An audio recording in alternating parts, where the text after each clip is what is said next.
Hey, good morning, Coco. Good morning, everyone. What a great show we have today. This is a Barkhouse update on what's been happening at Barkhouse. So tell us, Coco, the most important thing that has happened in the last month as far as you're concerned with Barkhouse. What are you excited about? Well, good morning, and there's been so many big things. I'm not even really quite sure where to begin. It's been a little while since we've been on the show with everybody and given everybody an update. I think the last time we even did a show was our last flight that we did with Sam's Academy when we were live at the airport, and a lot's happened since then. And I think the most exciting thing is we are this close to finishing up getting our spay neuter clinic established and up and running, so that way we can really begin to make a dent in the pet overpopulation.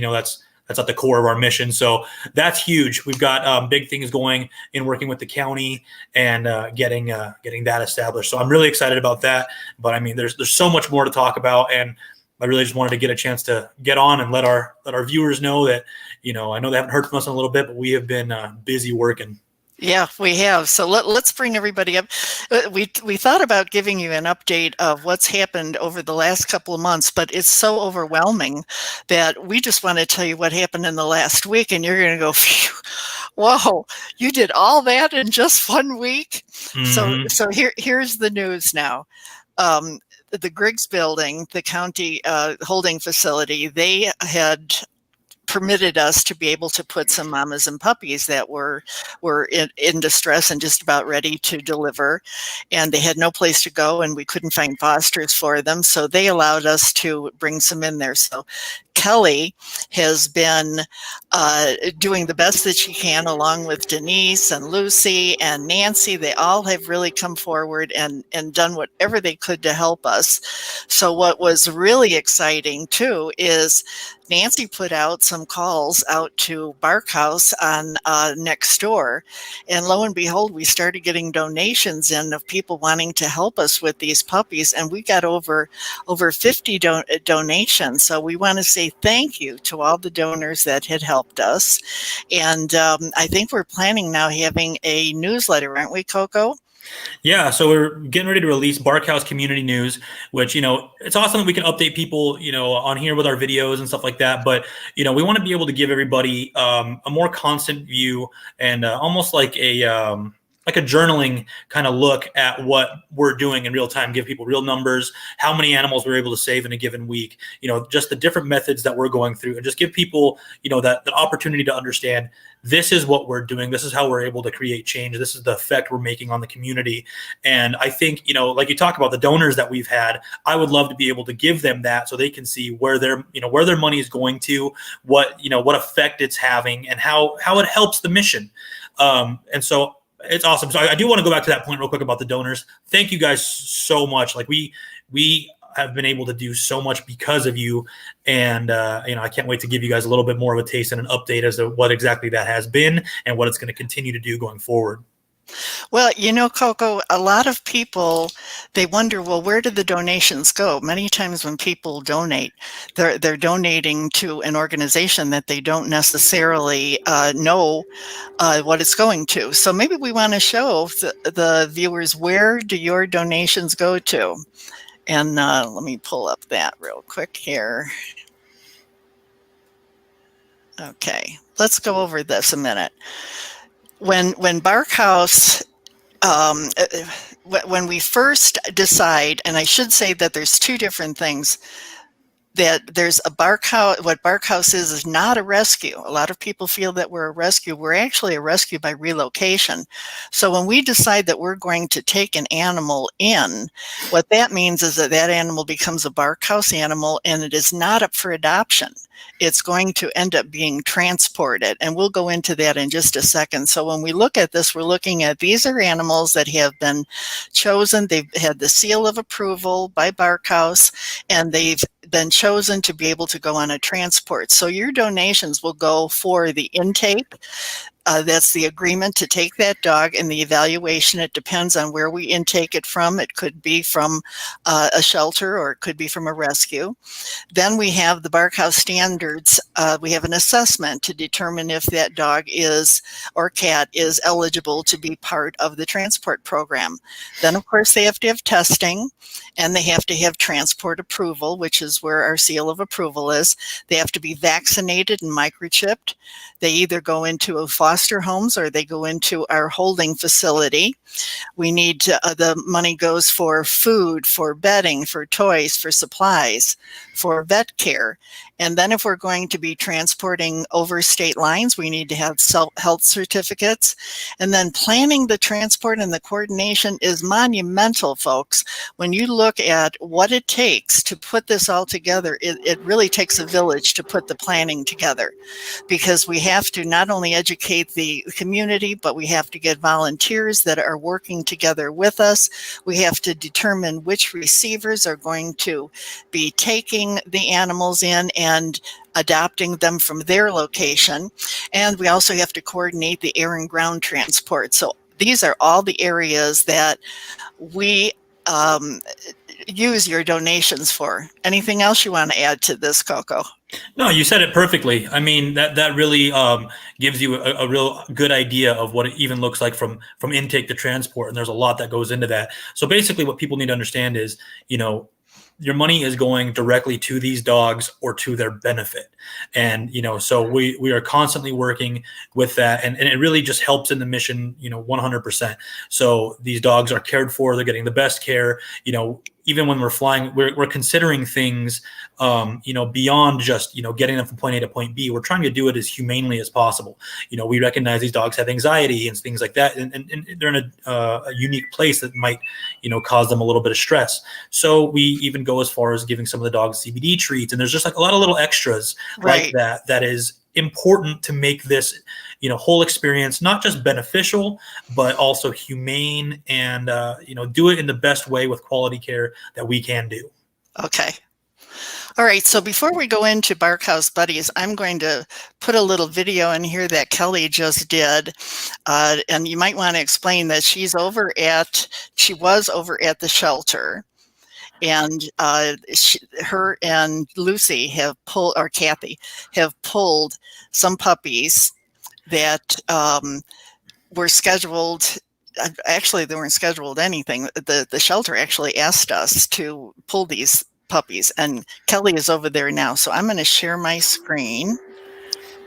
Hold on. Yeah, well, a little backstory to that while you're doing that is such a common call that we get is, we've got these puppies, and or we have these pregnant moms, and they need somewhere to go, and they're just, before Barkhouse, there really wasn't a place that had the capacity, had the ability to take them, care for them, and then now transport them. So that's a major thing that we're dealing with, and we're glad that we're able to help, because these stories could turn out really, really sad if not for intervention. Exactly. Excuse me, that was Charlie in the background. He just wanted to say hi. No big deal. Hi, Charlie. Yeah. Good morning, everyone. We are live at our Barkhouse Transport Hub, showing you this morning's occupants. This is Cass, Mama Cass, and her 5 puppies. They're 18 days old.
Are you saying we can't hear the audio?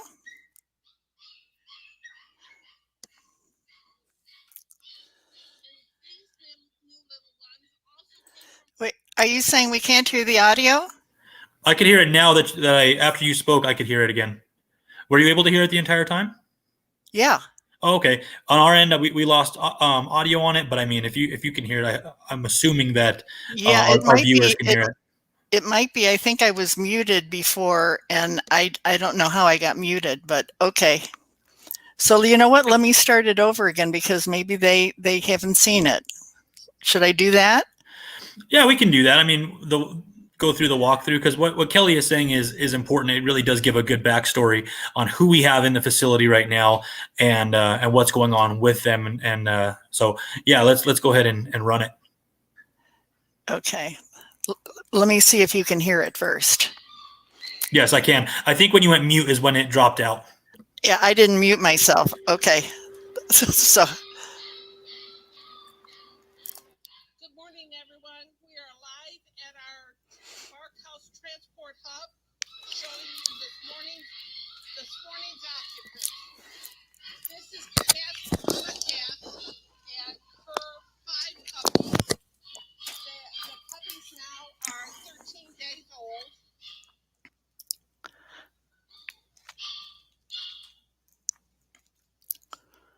These are brand new little babies, just arrived this morning from the Animal Service Center of Mesilla Valley, and they are headed to Colorado Puppy Rescue on Wednesday of this week.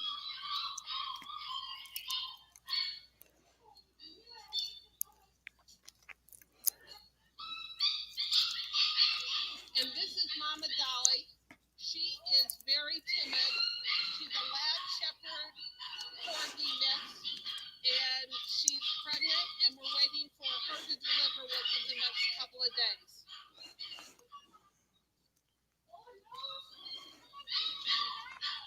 And this is our Mama Tawny.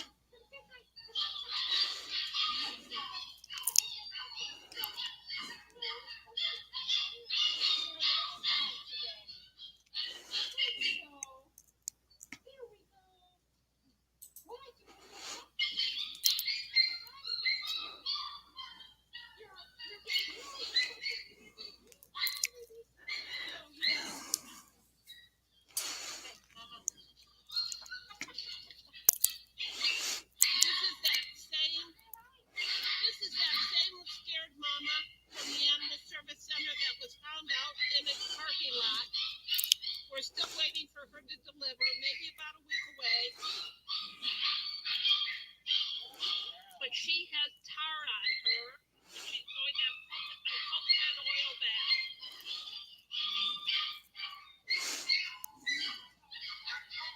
So here she is getting a coconut oil bath.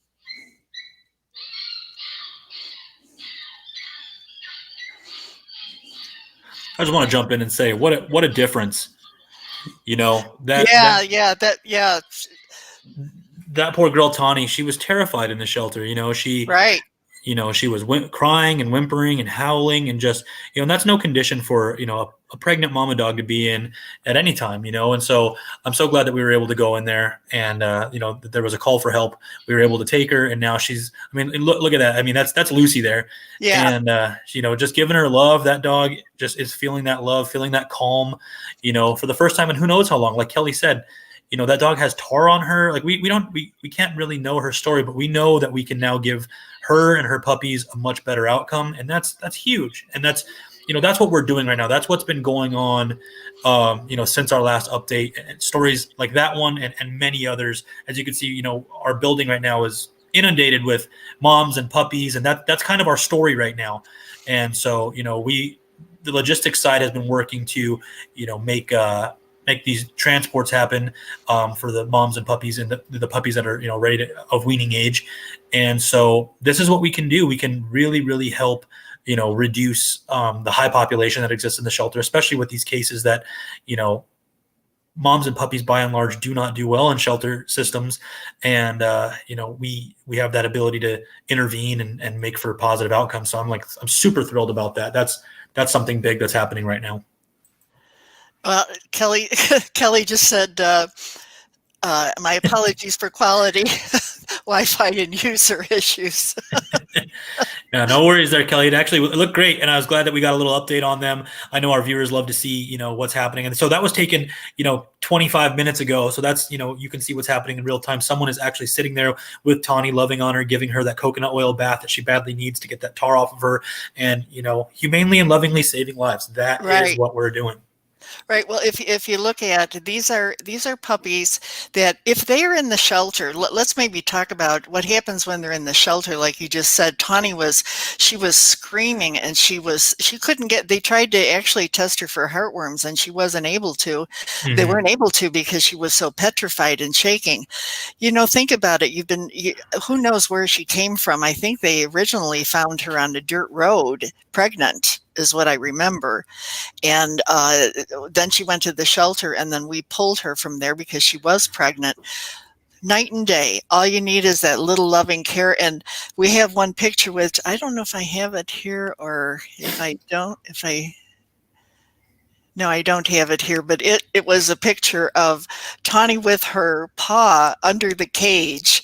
So when people walked by, she was like saying, give me a little lovin', give me a little lovin'. Mm-hmm. Yeah, I mean, literally reaching out, reaching out for some love, for some care. Who knows what she, in her mind was really asking for, but she wanted somebody, and now she has it. You see, there's a person there sitting with her and is going to acclimate her to people again. Whatever her story is, she's going to be loved and brought back to, or even rehabilitated to a point where she's going to, trust again, she can love again, and eventually she's going to end up in a home, just like all of her puppies. And that's the other point, puppies, like I said before, don't acclimate well to a shelter environment. It's actually not a great place for them at all because, for the first, weeks in their life, they can't get vaccinated. They're highly susceptible to any diseases that could be running through there. And, a lot of times the outcome for them in a shelter system is poor. They end up really sick, dying, and it's sad. So, if we can intervene at any point in that process, mama's pregnant, or, if they do have a batch of puppies, we're going to do our best to get them and have them ready to go and keep them somewhere, safe and away from, that possibility. Okay. Well, Koko, we started talking about before about what does Barkhouse do that we're not a rescue? And maybe we can finish on that story because most of the people in the area, they call us a rescue, and I can see where the confusion comes in, which means we get a ton of calls of people saying, I have to turn my dog in. The shelter won't take my dog, and we understand that you will, and we don't. What is it that Barkhouse does do? What we do is a really, really new idea. It's something different than we've had in this region before. So yes, we don't have a facility, an adoption center. We're not doing anything that is feeding local adoptions, because there are folks in town that are doing that, and they're doing a great job at it, and they're working it, but local adoption rates aren't keeping up with the intake. And so what we're doing specifically is once a dog reaches our network or a cat reaches our network, they're ready to go on to transport. We are trying to solve the overpopulation issue, trying to humanely and lovingly save lives. And what we do is they come to us and we get them prepped for transport. Like the list that you went through earlier, you see all the steps that they go through. That's what they're doing. So their health is being checked. All those things are being done so we can transport them out to the locations that have, adopters on waiting lists. These dogs are not going to another shelter system. They're not doing anything like that. We are facilitating them being taken from this place to a place where they're going to find a home very, very soon. So that is the main difference. It's that rescue by relocation, and we facilitate that for this region. Right. So now the confusion sometimes comes in is when we start talking about that we have Barkhouse Buddies. So let's explain what Barkhouse Buddies is, these are dogs that are not part of our Barkhouse system. Yeah, I'm sorry. Yeah. Yeah. So basically, Barkhouse Buddies, I love this. We've been, trying to do this for a while. When special cases come up, which they do, there's not a lot of resources for people in very particular situations. Like, for instance, we get a lot of like when an elderly dog owner passes away, if there's no local family, or someone can't take care of the animals that they had, those animals are kind of stuck, and I don't want to send them to the shelter system. The dogs may be older themselves or whatever, but they're accustomed to being a companion animal. They're with somebody all the time, and it's just an unfortunate set of circumstances that now has them needing a place, whether it's a foster or a new home or something like that. And so there's not always, resources available or something to do, for that animal that would keep them out of the shelter system. So that's where Barkhouse Buddies comes in. So if someone contacts us and there's a special case like that, we can evaluate the situation and go and say, okay, here's what we're going to do. We can go ahead and, put the word out to our respective network of fosters, our respective network of, just people that we know who might be able to intervene and provide a place for this animal, whether in the short term or, that forever home. And so it's not like we're going through, this real deep adoption process where they're in our facility or something like that. We're not acting as the shelter, but we're trying to take them from their home. We'll photograph them, put the story out about them, really make it a call to action for people like, hey, this is an immediate need, and give people the opportunity to get in touch. We'll facilitate meet and greets with our, volunteer network or our staff. And we provide, that solution for that animal locally. But that is kind of a more rare situation. It's like I said, as it comes up, we're trying to provide, resources for people in these odd situations and keep these dogs and cats out of the shelter system if at all possible, because, they've got their population that they have to deal with. Okay, so now the other question that I'm sure everyone is thinking, well, why aren't these Barkhouse Buddies, why aren't they going on transport? And usually it's because they're not eligible. Right. Like, for instance, I just posted one just a couple days ago. Really sweet dog. And I do want to mention it out here for anybody watching. Her name is Foxy. She is an elder dog. She is, very white in the muzzle. She's super cute. She's kind of a hefty girl. She waddles when she walks around, but she's so sweet.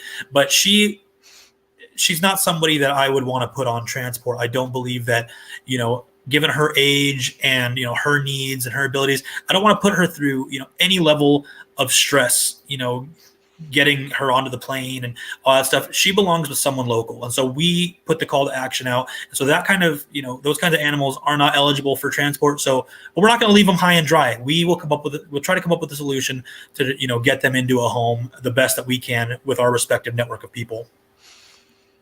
So here's Roxy. Foxy, because she's a red heeler. She's gorgeous. She's so sweet. So she looks, her coloring looks like a fox. I think hence the Foxy name. And I put out a post for her for somebody. She's still available. I don't know if there's meet and greet scheduled for today, but look at her.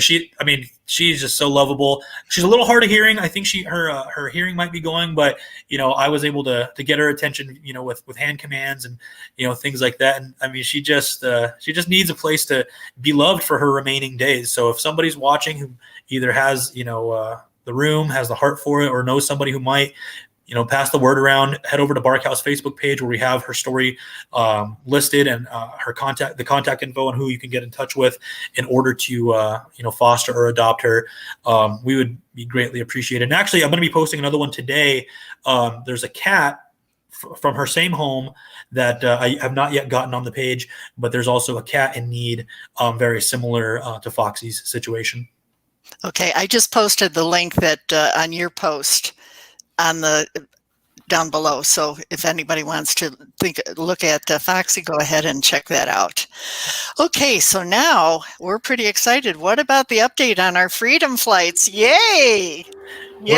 We're back in the air. We've been talking to our good buddy Julian Javor from Pet Rescue Pilots, and he brought his plane down for maintenance, and he's gotten all that taken care of. So this week he was able to go and pick up his aircraft, and he's ready to fly again. And so we will be making plans to get our animals out to California, where we partner up with Helen Woodward Animal Center, and all the other things. So we're back up and running, and we're still looking to plan some more flights with our other people that have helped us in the past.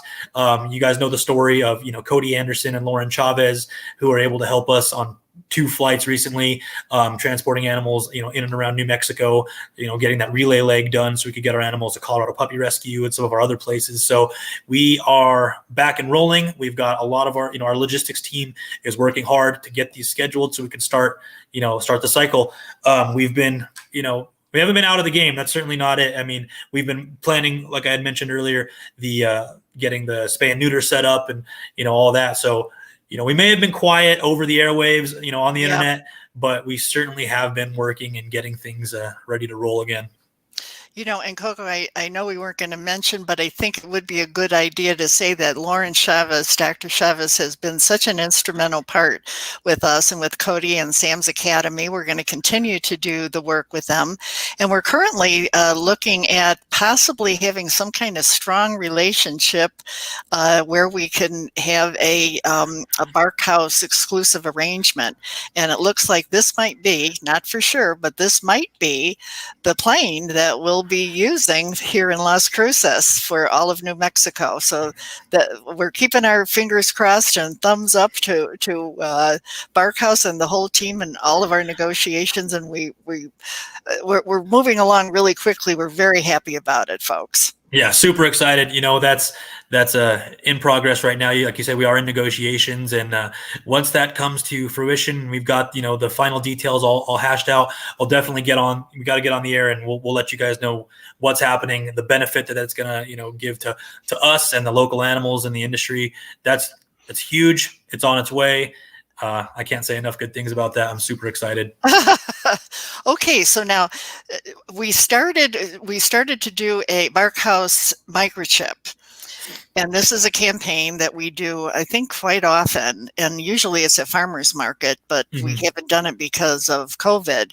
So we put out a flyer, and within an hour, I think we were full to capacity. So it lets you know what kind of a need there is for the microchipping event. So we will be putting up another one for February. So those of you that weren't able to get in January, hopefully you can get in February, and we're sorry, but we have limited time, limited resources, and we were kind of shocked that it was full that quickly. But what a great service. So this is a microchipping that it's $7, so it's extremely affordable. And what you don't want to do is you don't want to have your pet get lost and not be able to find him. I can tell you that right now, if you lose your pet, the chances of getting them back are much lower, because if you try, the shelter isn't taking them in. Mm-hmm. So this is a problem. And where do they go?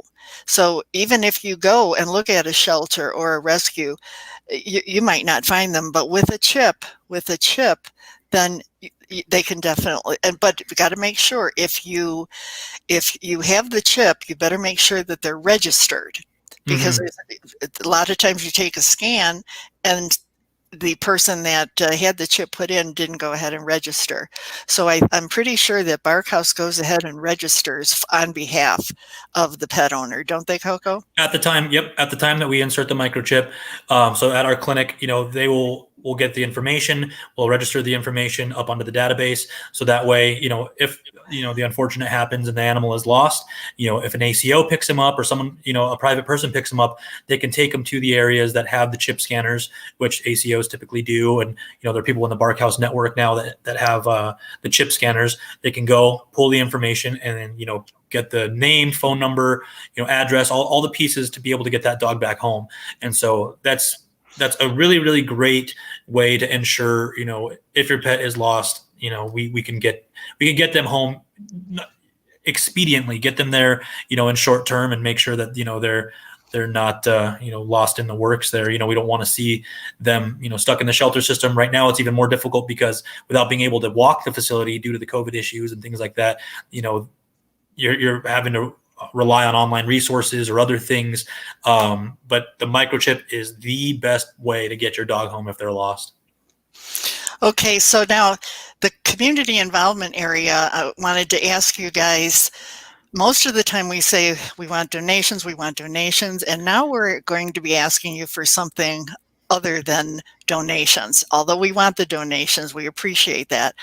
We're putting out a call out to action for those of you in the community that have a marketing background or a social media background or a writing background, where you want to start contributing on a volunteer basis to help us with our content and what's going on in the community. Right now, we're a group of volunteers that have come forward, and we would really appreciate your help. So we'll be doing a special post on what it is that we're looking for, and then we'll have a form that you can fill out with a link so that you can volunteer above and beyond donating. And we don't have a physical facility for you to come to, so it's not like we're asking you to come in and walk the dogs or anything like that. No, we need your support in other areas as well. Okay. Yeah, I mean, definitely, you said it all there.